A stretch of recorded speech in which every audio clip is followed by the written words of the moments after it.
have you ever joined a project where everyone is super keen to get started and want to start developing immediately, yet no one has taken the time to capture what the business actually needs? Don't think of requirements gathering as the boring bit that blocks progress. Rather see it as your pot of gold with both the foundation and golden nuggets that drive success. Before we jump into things, I'd like to share two perspectives from my own personal projects.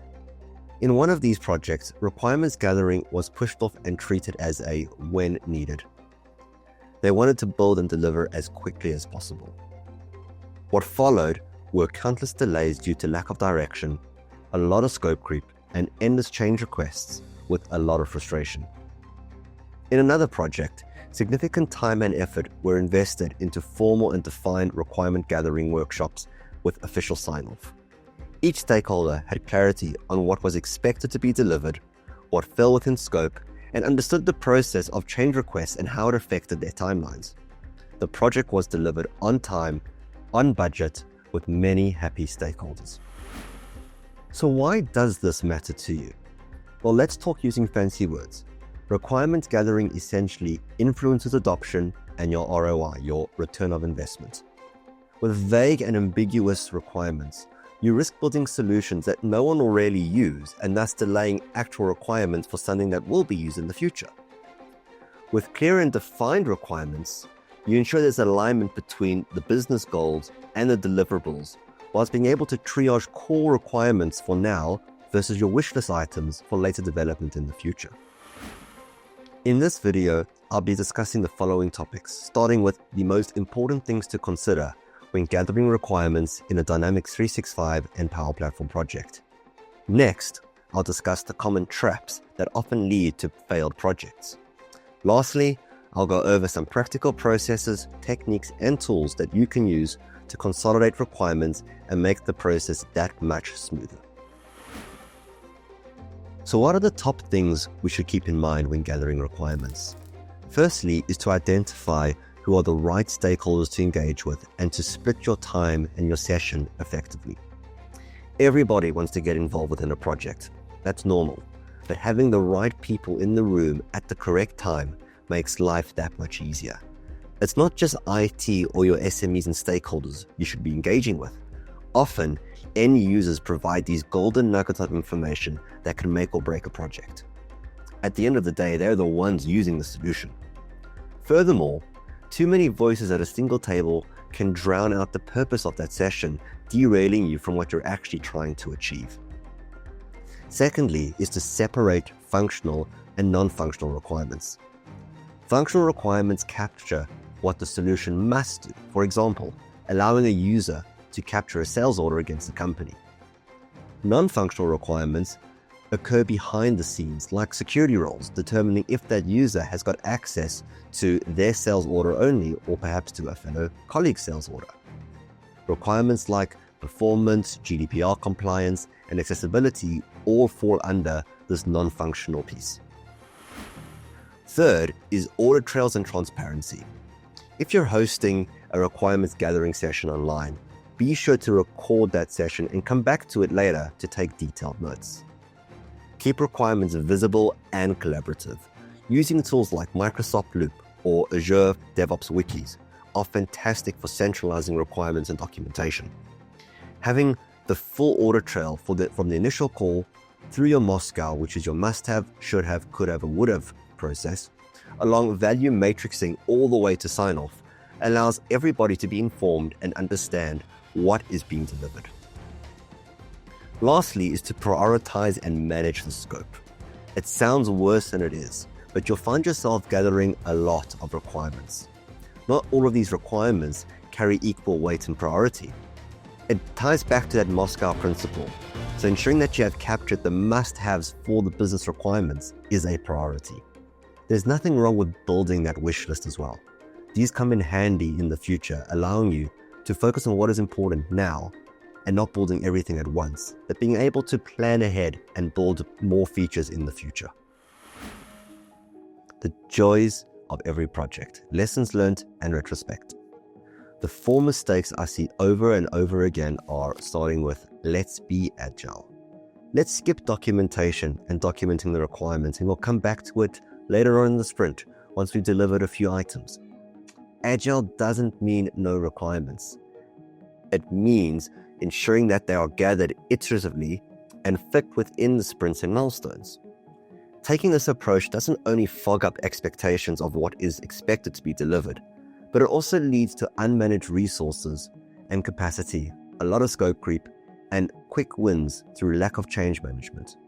Don't confuse Agile with skipping the foundations. Next is not validating and signing off requirements. A spreadsheet of requirements may seem enough for you with the vision of the development sitting inside your head, but the business needs to see that vision as well. Translate these requirements into confirmation workshops, mock-ups, and proof of concepts. Allowing the business to see what their solution could potentially be is absolutely vital. When building a POC though, be extremely careful to manage expectations. Too often, a proof of concept can raise excitement and stakeholders can get ahead of themselves, assuming the POC is close to a finished solution. Manage that expectation.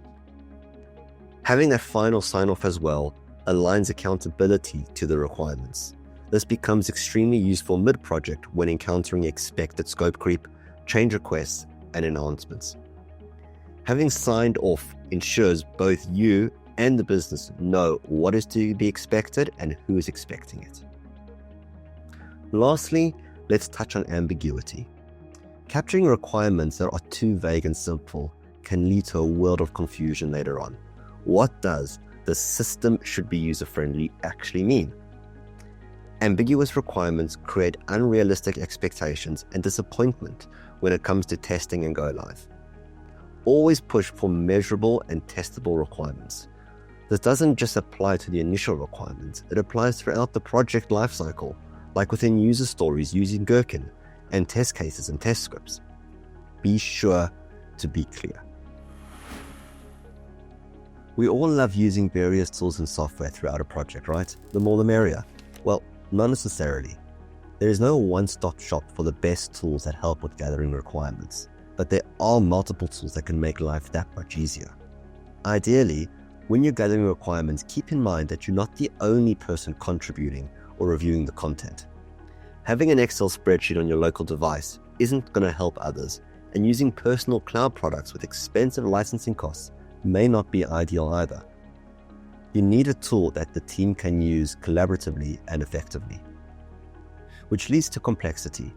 Not everyone is on the same technical level either.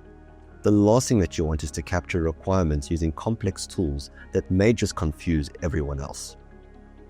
Having bits of information and data all over the place is not fun either. Tools may seem great for gathering requirements, but how do these talk back to the other tools we're using and to the tools we're using to track the project? Integration will become very handy down the line.